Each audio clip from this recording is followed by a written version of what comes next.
aquí, hermanos, para alabar el nombre del Señor y bendecir su nombre en canto hacia Él.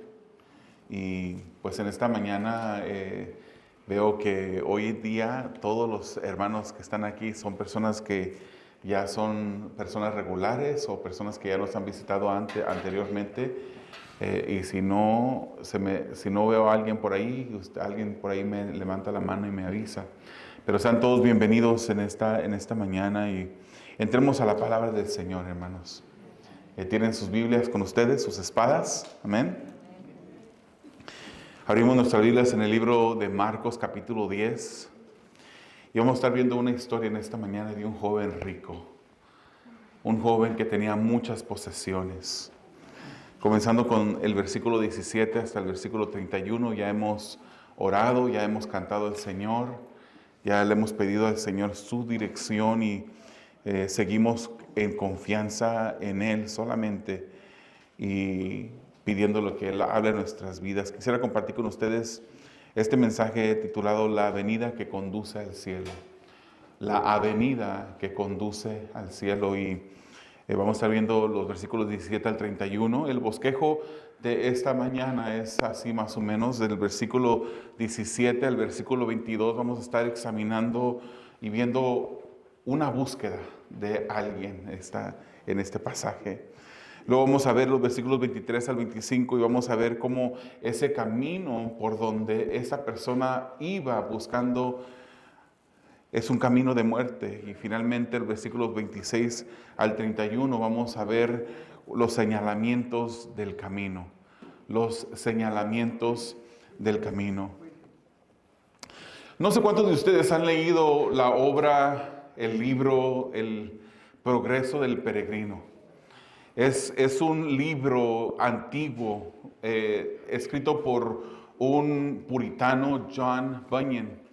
Y él escribe este libro y asimila en este libro y en el protagonista que lleva el nombre de Cristiano, una historia donde Cristiano deja todo y emprende un camino buscando esa avenida, ese camino que lo llevaría y lo conduciría hacia la ciudad celestial.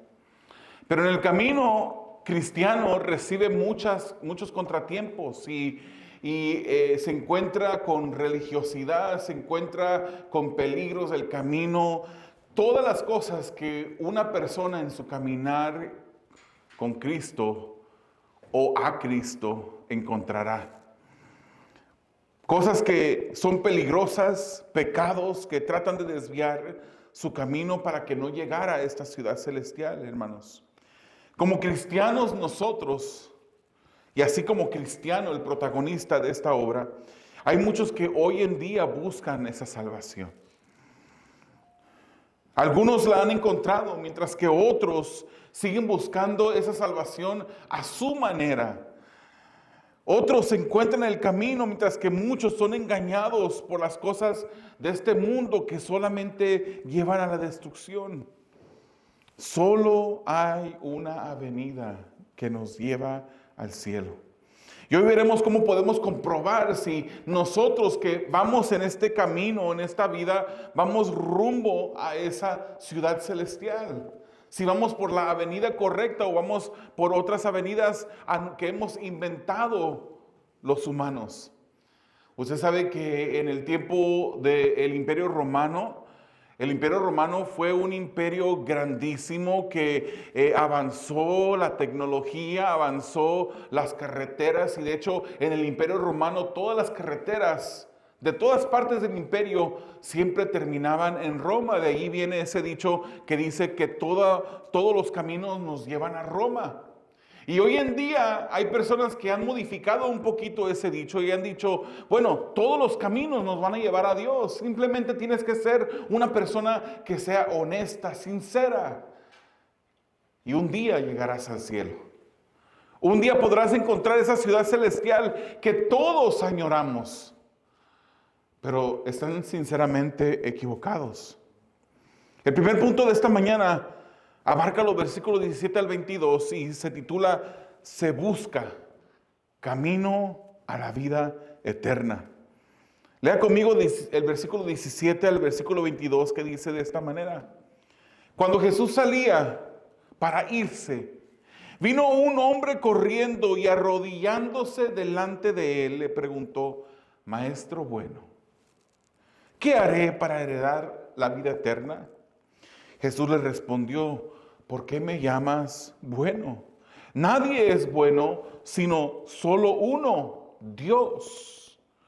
Tú sabes los mandamientos, le dijo.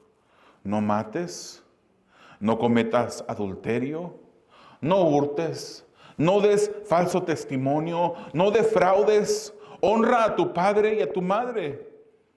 Y él contesta en el versículo 20 y dice, Maestro, todo esto lo he guardado desde mi juventud, dijo el hombre. Jesús, mirándolo, lo amó y le dijo, una cosa te falta. Ve y vende cuanto tienes y da a los pobres y tendrás tesoro en el cielo. Entonces vienes y me sigues. Pero él, afligido por estas palabras, se fue triste porque era dueño de muchos bienes. Oh Dios eterno, pedimos que tú bendigas tu palabra. Pedimos, Señor, que mientras que la leemos, ella vaya directamente, Señor, al problema del corazón. Un corazón, Señor, que es un corazón que busca hacer ídolos de cualquier cosa menos adorarte a ti. Pedimos, Señor, que tú hables en esta mañana. Oh Jesús, Cristo, habla a tu pueblo. Que Cristo sea exaltado en esta mañana. Que podamos, Señor, dirigir nuestros ojos hacia ti. Para tu gloria y tu honra lo pedimos. Amén. Hermanos, los versículos 17 al 19 vemos a un joven. Un joven que era rico, porque eso nos lo da a entender el pasaje, el contexto del pasaje. Y este joven buscaba la vida eterna y buscaba en ese momento a Jesús. Llegó al lugar correcto en Jesús y le hace esta pregunta, ¿qué debo de hacer yo para poder heredar la vida eterna? Él llegó a la fuente correcta y recibe la primera respuesta de Jesús. Este joven rico viene corriendo a Jesús. Lo reconoce a Jesús como alguien que era más grande que él, que sabía más que él, porque le hace una pregunta de la cual estaría determinada la eternidad para él. Él respetaba a Jesús. Él admiraba a Jesús. Él sabía que de Jesús podía recibir la respuesta. Y le dice, Maestro bueno. Maestro bueno. Maestro bueno, ¿dónde está la avenida que me puede llevar hacia la vida eterna? Y Jesús le da una pista inmediatamente. Le dice, ¿por qué? ¿Pero por qué me llamas bueno? Algunas personas en algunas religiones podrán agarrar de este versículo y decir, ¿te fijas? Él dijo, ¿por qué me llamas bueno? Solo hay uno que es bueno y ese es Dios. ¿Te fijas? Jesús no es Dios, pero lo que Jesús en este momento está diciéndole a este joven es decirle, tú me llamas a mí bueno y solamente hay un bueno. Reconoce que yo soy ese Dios, el único que es bueno. Jesús le estaba dando a entender que Él era alguien importante. Era alguien más importante que la persona a la que Él respetaba, a la que este joven admiraba. Él es más que un maestro bueno. Si el joven reconoció a Jesús como bueno, él debía de completar su conocimiento sobre Jesús, reconociéndolo a Él como su Dios, como Señor. Ese mismo que dio los mandamientos.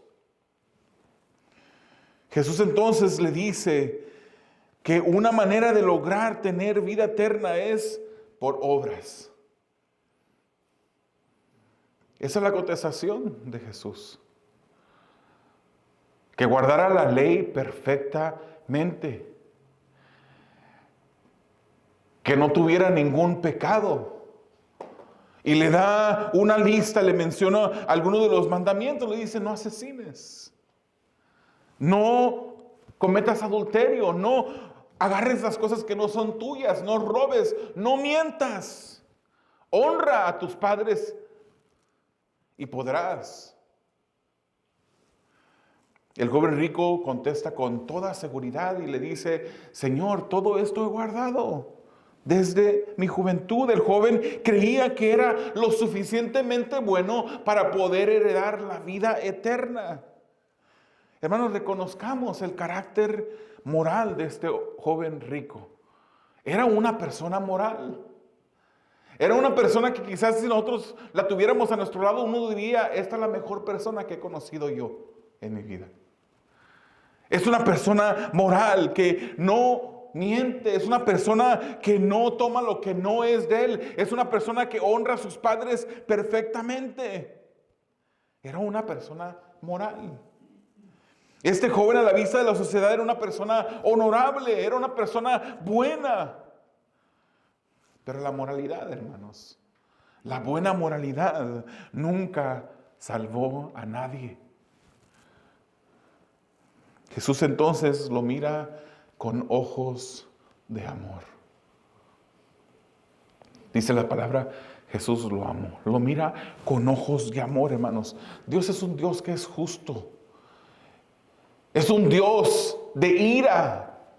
Un Dios que castiga el pecado, pero Él también se ha revelado a nosotros de una manera amorosamente. Él se ha revelado a nosotros, nos ha dado una cercanía, haciéndonos que nosotros le llamemos a Él Padre. Él es nuestro Padre, Él se ha manifestado amorosamente hacia la humanidad. Él mismo dice en la palabra que Él no desea que nadie se pierda, sino que todos vengan a arrepentimiento. Y le dice, una cosa te falta, joven. Jesús reconoció incluso la moralidad de este hombre. Ya casi era perfecto. Le faltaba una cosa, imagínense. Si nosotros le preguntáramos al Señor Jesús, ¿qué debo de hacer para heredar la vida eterna? Y el Señor nos dijera la misma respuesta inicial que le dio este joven. Y nosotros le dijéramos, sí, Señor, esas cosas he guardado. Nos diría a nosotros, solo una cosa te falta. O nos diría, te faltan 30, 40, 50 cosas. ¿Qué nos diría el Señor? A este joven le dijo, se falta una cosa solamente. Jesús le dice que solo debía de vender todo lo que tenía. Y que de la ganancia de esa venta, él tenía que agarrar ese dinero y darlo a los pobres. Y después de hacer eso, seguir a Jesús. Seguirlo después de renunciar a todo. Era lo que Jesús le estaba diciendo a este joven. Y haciendo esto, él recibiría la promesa de recibir un tesoro superior en el cielo. Superior a su tesoro terrenal, a todas las posesiones que él tenía en esta tierra. Esta fue una invitación a una fe genuina. Él fue invitado por Jesús. Una fe que ama al prójimo, una fe que sacrifica, que lo entrega todo por seguir a Jesús. Una fe que reconoce a Jesús como Señor y amo. Esa es la fe. La fe, hermanos. La fe no te reconoce a ti como Señor sobre tu vida. La fe no te reconoce a ti mismo como quien determina los pasos que vas a tomar en esta vida. Una fe genuina reconoce a Jesús como Señor. Lo reconoce como Dios, como amo de la vida. El joven rico había llegado, hermanos, a Jesús con mucha energía. Él corriendo llegó hacia Jesús.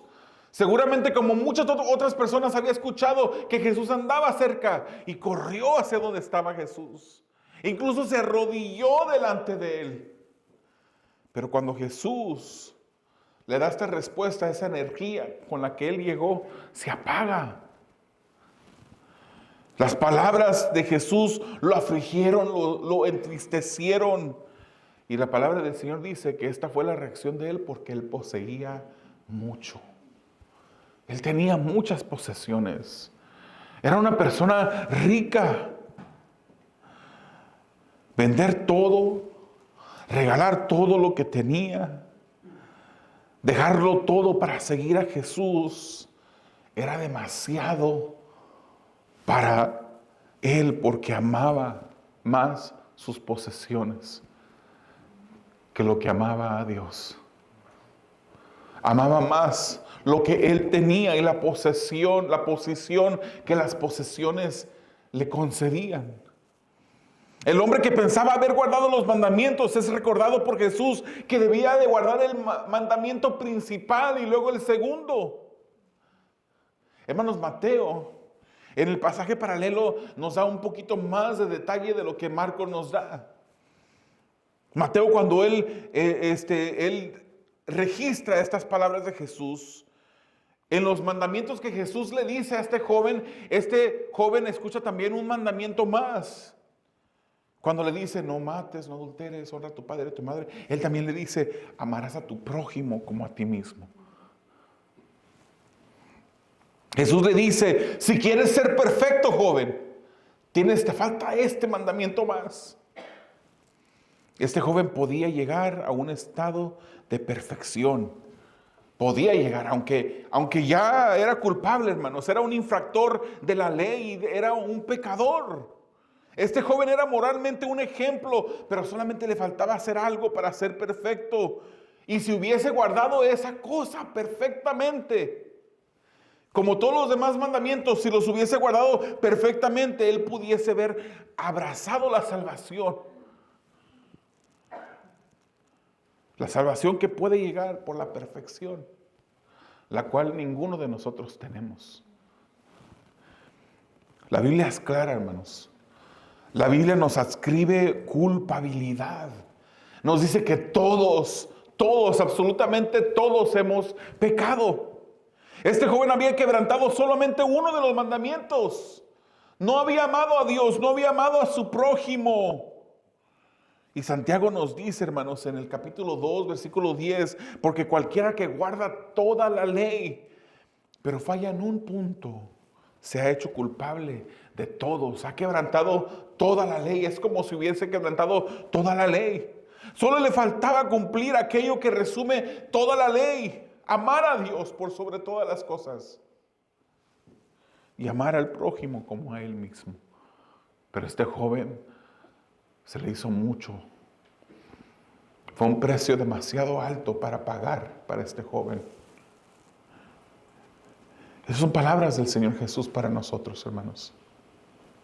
En el capítulo 22 de Mateo, versículos 37 al 40, Jesús dice, y él le contestó, amarás al Señor tu Dios con todo tu corazón,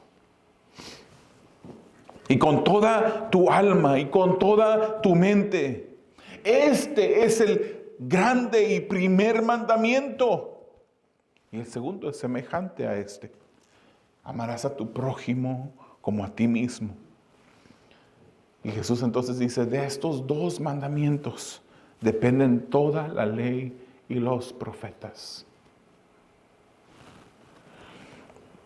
Jesucristo estaba citando en parte de Deuteronomio capítulo 6, versículo 5, donde en ese lugar nos dice que amarás a Jehová tu Dios de todo tu corazón y de toda tu alma y con todas tus fuerzas.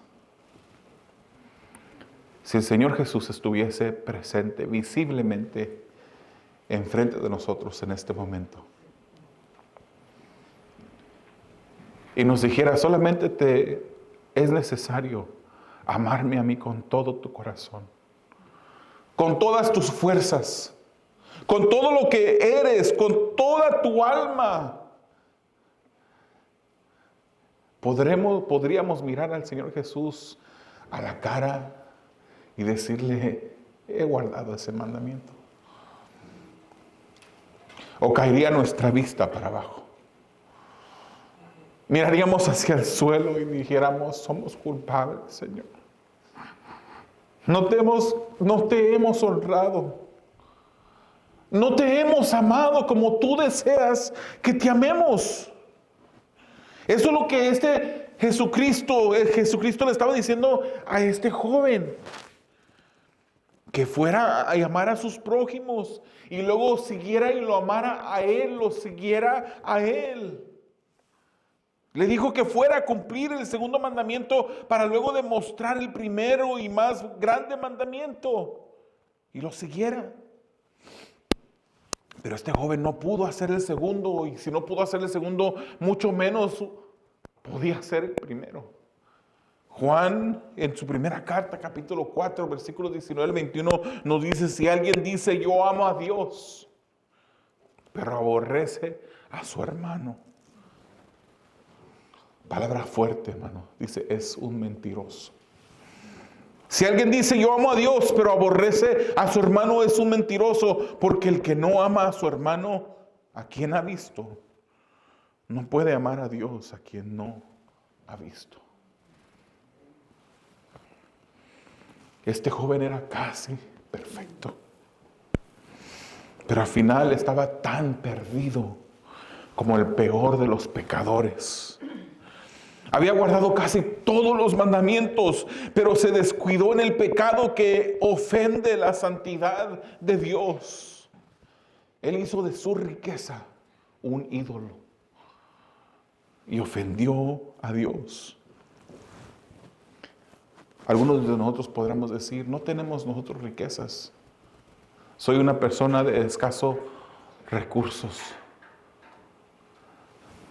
No podremos tener tesoros materiales en esta tierra, hermanos. Pero hay muchos que cargamos con ídolos en nuestros corazones. Y Colosenses capítulo 3, versículo 5 nos dice, por tanto consideren los miembros de su cuerpo terrenal como muertos a la fornicación, la impureza, las pasiones, los malos deseos y la avaricia, que es idolatría. Posiblemente no tengamos miles y miles, millones de dólares en el banco. Posiblemente no tengamos, ni siquiera poseamos una casa. Y la casa que tenemos la debemos al banco. Posiblemente no tengamos riquezas, pero podemos estar llenos de ídolos en nuestro corazón. Hermano, Dios es un Dios que en el capítulo 65 de Isaías, Él nos dice que se ha hecho presente. Él le ha dicho a la humanidad, heme aquí. Aquí estoy. Aquí estoy, dice en el versículo 1, me dejé buscar por los que no preguntaban por mí. Me dejé hallar por los que no me buscaban. Dije, aquí estoy, aquí estoy. A una nación que no invocaba mi nombre. Extendí mis manos todo el día hacia un pueblo rebelde que anda por el camino que no es bueno en pos de sus pensamientos. Es un pueblo que de continuo me provoca en mi propio rostro, sacrificando en huertos y quemando incienso sobre ladrillos. Hermanos, este es un Dios tan amoroso y lleno de misericordia, que delante de un pueblo que se rebela en contra de Él, que delante de personas que no lo buscan, Él está diciendo, aquí estoy. Heme aquí, heme aquí. Él se ha revelado a toda la humanidad. Y la mayoría de la humanidad lo ha rechazado.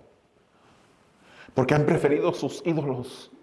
Han preferido quemar incienso. Han preferido sacrificar a ídolos. Y no sacrificar sus vidas a Jesús. La vida en el Señor no es una vida color de rosa. No es una vida donde encontrarás un camino bello de rosas. No es un camino al que se te invita para que disfrutes de una vida abundante de mucho dinero y de mucha riqueza y de todo lo que tú quieras. La vida del cristiano es una vida de sacrificio. El que quiera seguir a Jesús, Él lo dijo, debe negarse a sí mismo, tomar su cruz y seguirle. Esta no es una vida de abundante felicidad. Esta es una vida que requiere dejarlo todo por Jesús. Requiere dejarlo todo, hermanos. El camino de la vida eterna no está compuesto de obras humanas, sino en la obra de Jesucristo en la cruz del Calvario solamente. Efesios capítulo 2, versículos 8 y 9 nos dice, no somos salvos por obras, sino por fe. La salvación, hermanos, es una obra de Dios solamente. Si fuéramos perfectos, si hubiésemos guardado nuestra vida de pecar en todo momento de nuestras vidas, pudiéramos llegar al cielo por nuestras obras. Pero la palabra claramente nos ha dicho que somos pecadores, que hemos sido infractores de la ley de Dios. Sin embargo, podemos confirmar que vamos caminando sobre la avenida que nos lleva a la salvación cuando el amor por Dios y el prójimo es evidente. Cuando la obediencia a Dios está presente en nuestras vidas. Cuando somos impulsados en servir al prójimo. Este joven, hermanos, llegó a la fuente correcta. Él llegó a donde estaba Jesús. Tuvo un privilegio que nosotros no tuvimos. Él se arrodilló delante de Jesús.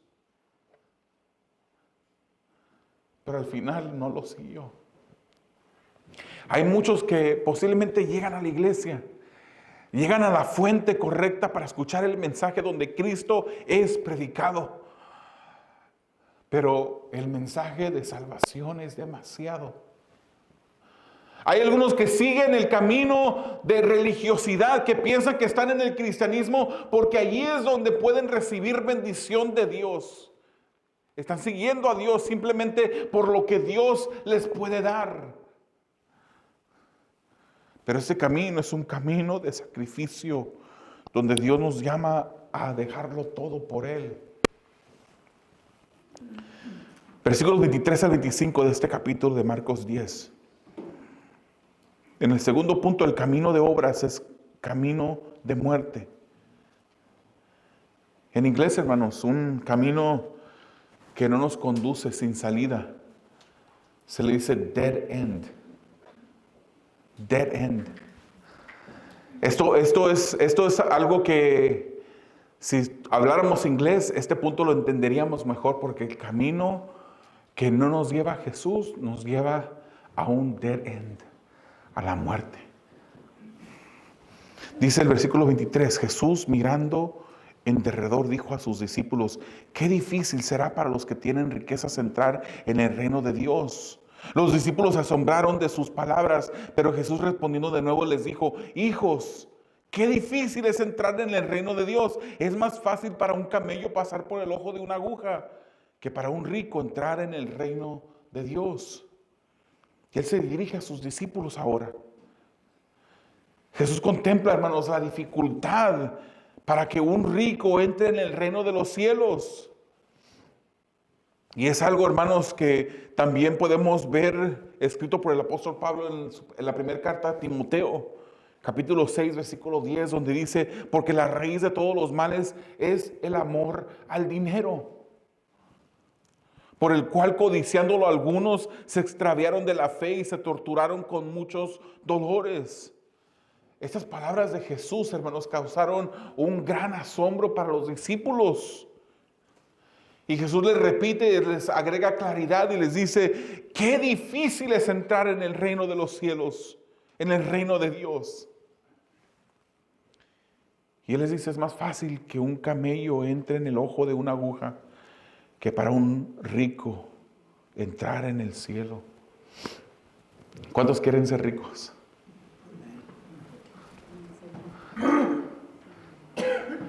Me recuerdo las palabras del hermano Fausto cuando él da un testimonio hablando con una de sus hijas.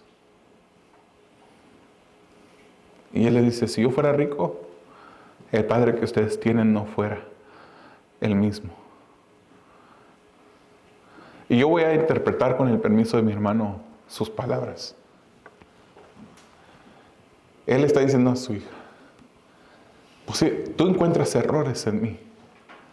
Estoy seguro que nuestros hijos miran errores en nosotros. Saben que no somos perfectos.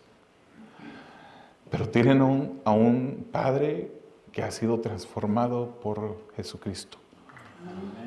Que sin Él, y más bien con mucho dinero en su bolsillo, no, ni siquiera estuviera su Padre con ustedes. Es más fácil que un camello entre en el ojo de una aguja que para un rico entrar en el cielo. Esto viene, hermanos, de un refrán árabe. El refrán árabe dice, es más fácil que un elefante entre en el ojo de una aguja que un... se usaba este refrán para describir algo que era imposible. Los judíos modificaron este refrán. Ellos usaron el animal más grande que tenían en sus entornos, que era el camello. Y decían, es más difícil que un camello, es más fácil que un camello entre en el ojo de una aguja. Eso está usando de una forma de hablar que se llama hipérbole. Esa es una exageración. Es como cuando Jesús dijo, hipócrita, no miras estás buscando la paja en el ojo de tu hermano y no miras la viga que tienes en tu ojo. También es una hipérbole, una exageración para comprobar un punto, para llevarlos a un punto específico. Algunos dicen que esto en realidad no es un camello, porque las palabras camello y la otra palabra que significa soga se escribe muy similar en el griego. Uno es camilos con la iota, después de la letra que nos da la pronunciación de la M en el griego, se usa la iota, que eso significa soga. Pero si es una eita, la letra, camelos, entonces eso es un camello. Algunos dicen, el Señor se estaba refiriendo a una soga. Y pues en nuestro entorno uno puede decir, pues sí, una soga está gruesa y para meter en el ojo de una aguja es difícil, pero Él está hablando algo más exagerado aún todavía. Él se refería a un camello. Es más fácil que un camello entre en el ojo de una aguja que un rico entre al cielo. ¿Cuántos quieren ser ricos? Jesús dijo esto para referirse que es imposible entrar al cielo por obras. El camino a la vida eterna es confirmado, hermanos, cuando se transita por la vía del amor a Dios y por amor al prójimo. Pero hay señalamientos del camino. Versículos 26 al 31 nos enseñan los señalamientos de amor a Dios y al prójimo. Y dicen, ellos se asombraron aún más diciendo entre sí, ¿y quién podrá salvarse? Mirándolos Jesús dijo, para los hombres es imposible, pero no para Dios. Porque todas las cosas son posibles para Dios. Entonces Pedro comenzó a decir a Jesús, nosotros lo hemos dejado todo y te hemos seguido. Jesús respondió, en verdad les digo que no hay nadie que haya dejado casa, o hermanos, o hermanas, o madre, o padre, o hijos, o tierras por causa de mí y por causa del Evangelio, que no reciba 100 veces más ahora en este tiempo. Casas y hermanos y hermanas y madres e hijos y tierras junto con persecuciones y en el siglo venidero la vida eterna. Pero muchos serán últimos. Muchos primeros serán últimos y los últimos primeros. El versículo 26 al 28, hermano, nos describe la dificultad de entrar en el reino de los cielos. Ante esta dificultad, esto preocupó a los discípulos porque vieron una imposibilidad del salvarse. Pero para esto vino la ley. La ley no vino simplemente para llenar un espacio de la historia de la humanidad. La ley vino para demostrarnos nuestra necesidad de Cristo, para que Dios comprobara ante nuestros ojos que era imposible para nosotros salvarnos a nosotros mismos. Para eso fue la ley. Así nos dice Gálatas 3:24, de manera que la ley ha venido a ser nuestra guía para conducirnos a Cristo, a fin de que seamos justificados por la fe en Cristo. El camino se encuentra en Cristo. Jesucristo dijo: yo soy el camino. Nadie puede ir al cielo, nadie jamás llegará al camino al cielo, para una estancia permanente en el cielo con Dios, una comunión perfecta con Dios el Padre, si no es a través de mí. Eso lo dijo Jesucristo. Hermanos, cuando reconocemos nuestra incapacidad de guardar la ley, cuando sabemos que no somos perfectos, cuando reconocemos que no podemos salvarnos a nosotros mismos, eso nos permite ir a Cristo. La religión para muchas personas es esa venda que les mantiene ciegos, pensando que por sus propios méritos podrán llegar. La idolatría mantiene ciegos a muchas personas que en aquel día pensarán que entrarán y el Señor les dirá: no te conozco, no te conozco. Jesús aclara, hermanos, para el hombre salvarse es imposible, pero para Dios es posible. Y en ese momento Pedro no pierde la oportunidad. Como en otras palabras, en otros lugares, él dice cosas que después seguramente se arrepiente. Y él dice: Señor, lo hemos dejado nosotros lo hemos dejado todo. Aquí estamos siguiendo. Lo hemos dejado todo por seguirte a ti, Jesús. Quizás él fue el representante de los otros discípulos que también pensaban lo mismo. Que por dejar las cosas ellos se sentían como que podían merecer un lugar. Y la próxima semana vamos a ver cómo dos de ellos le piden al Señor Jesús, uno sentarse a su mano derecha y otro a su izquierda. Hemos visto cómo ellos se pelean entre sí porque están buscando primacía entre ellos. Están examinando quién será el mayor entre ellos. Y este Pedro le dice: lo hemos dejado todo. Mateo 19:27 en el pasaje paralelo aclara un poquito más. Y dice que las palabras de Pedro fueron estas: nosotros lo hemos dejado todo, ¿qué pues recibiremos? ¿Qué nos vas a dar, Señor, a cambio de que nosotros hemos dejado todo por ti, por seguirte a ti? Y Jesús le contesta: no hay nadie que ame a Dios. Es lo que estoy parafraseando las palabras de Jesús. No hay nadie que ame a Dios y a su prójimo por encima de todo. Amar a Dios, que no haya de recibir bendiciones en el presente y la vida eterna en el tiempo venidero. En esta vida podrán dejarlo todo y a cambio de eso solamente recibir persecución. Pero la recompensa será mayor. El tesoro en el cielo es superior. Esta es la razón por la que Jesús quería que sus discípulos dejaran ambiciones terrenales, hermanos. Ambiciones de primacía. ¿Quién sería el mayor entre ellos? Porque estas cosas evitaban.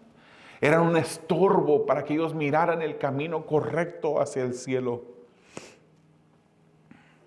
Y Jesús le dice: pero muchos primeros serán últimos y los últimos primeros. En el ámbito espiritual, el más grande, el primero, es el que sirve al último, a su prójimo. Querido hermano, la salvación no se logra por obras. Querido amigo, la salvación no se logra por obras. Querido hermano, tú no has logrado la salvación. Es Jesús el que la ha logrado por ti. Y esta salvación se demuestra amando a Dios y al prójimo. El camino a la vida es confirmado por esta venida de amor a Dios, de obediencia a Dios, de verlo a Él y reconocerlo como Señor y amo de nuestras vidas. Es necesario que amemos a Dios por sobre todas las cosas, hermanos. ¿Habrá algo en nuestros corazones que nos impida que si Jesús estuviera frente a nosotros y nosotros le dijéramos, Señor, yo te amo más que a todo? El Señor nos diría, hay una cosa nada más que amas más. Hay algo en tu corazón que amas más que a mí. ¿Qué es eso, hermanos? Todo lo que tome el lugar de Dios es idolatría. Todo lo que nos lleve a amar algo más que amar a Dios es idolatría. Es necesario amar a Dios por sobre todas las cosas. Para poder encontrar la vida eterna se necesita fe. Pero esta fe resulta en obediencia, siguiendo los señalamientos que encontramos en la venida a la santa ciudad, la ciudad celestial. Como puntos de aplicación para cerrar en esta mañana. Debemos amar a Dios, hermanos, sobre todas las cosas. Examinemos nuestros corazones. Pidámosle a Dios que examine nuestras vidas. ¿Estamos amándolo por sobre todo? ¿Se está reflejando el amor que tenemos por Dios amando también a nuestro prójimo? Que es una ordenanza de Dios. ¿Se está reflejando un caminar cristiano en nosotros obedeciendo las palabras de nuestro amo, de nuestro Señor? Marcos hace resaltar que los discípulos necesitan amar a Dios por sobre los anhelos orgullosos, los anhelos egoístas, y también amar a su prójimo como ellos mismos para asegurarse que van en el camino al reino de los cielos. Como segundo punto de aplicación, hermanos, no confiemos en nuestras obras como medio de salvación. No permitamos que nuestras obras nos hagan pensar que somos más merecedores de la misericordia de Dios que otras personas, porque es imposible salvarnos por obras. Más bien ejercitemos las pruebas de salvación genuina, demostrando el amor a Dios y al prójimo. Obedezcamos a Dios. Finalmente, amar a cosas en lugar de Dios es idolatría. Cada vez que decidimos cometer pecado, estamos diciéndole al Señor, Señor, yo me amo a mí más que lo que te amo a ti. Porque yo quiero satisfacer mis deseos más que obedecerte a ti. 1 Corintios 6, 9 al 10 nos dice, ¿o no saben que los injustos no heredarán el reino de Dios? No se dejen engañar, ni los inmorales, ni los idólatras, ni los adúlteros, ni los afeminados, ni los homosexuales, ni los ladrones, ni los ávaros, ni los borrachos, ni los difamadores, ni los estafadores heredarán el reino de Dios. Porque cualquier persona que esté involucrada en estas situaciones ha decidido hacer un ídolo en su corazón y no servir a Dios. No se puede llegar a la salvación por la venida llamada obras. Ese es un camino de idolatría, es un camino de muerte. Es un camino donde te va a llevar a confiar en ti mismo. A la salvación se llega por la venida de la fe. Fe en el Señor Jesús. Hermanos, el capítulo 10 del libro de Juan, quisiera leerlo para terminar con esto. capítulo 10 del libro de Juan, algunos versículos solamente.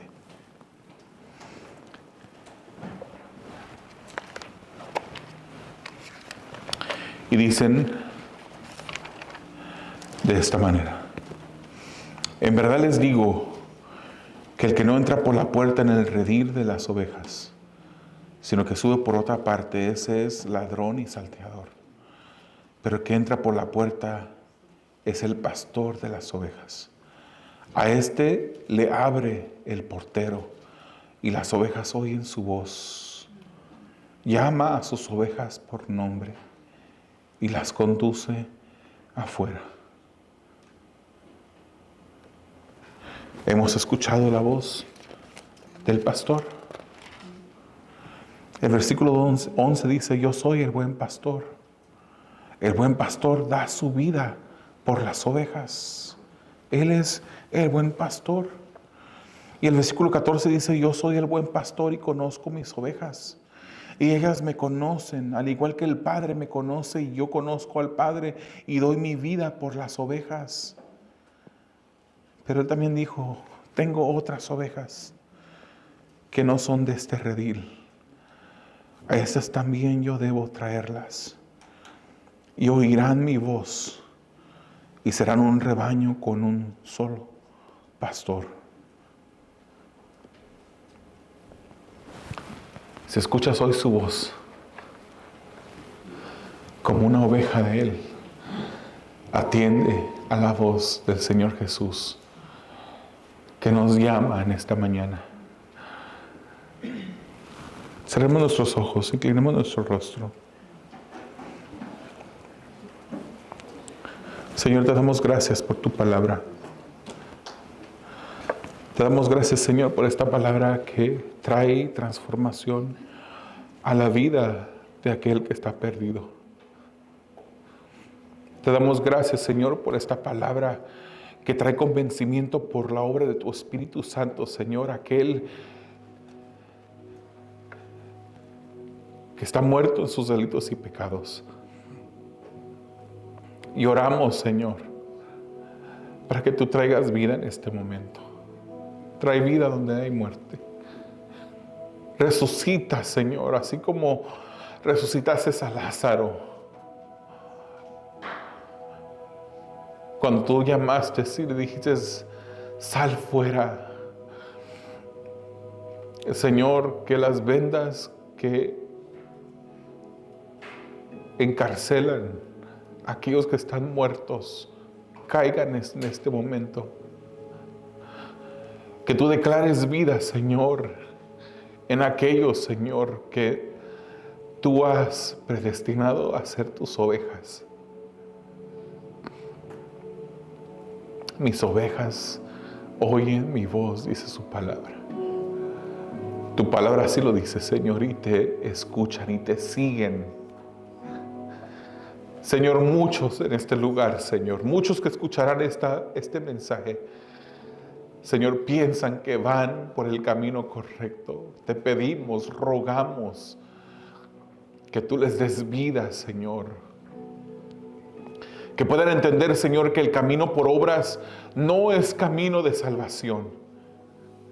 Que puedan entender, Señor, que el camino por obras es un camino de muerte, en donde solamente recibirán castigo eterno, separación eterna de un Dios que no puede dejar el pecado sin castigo.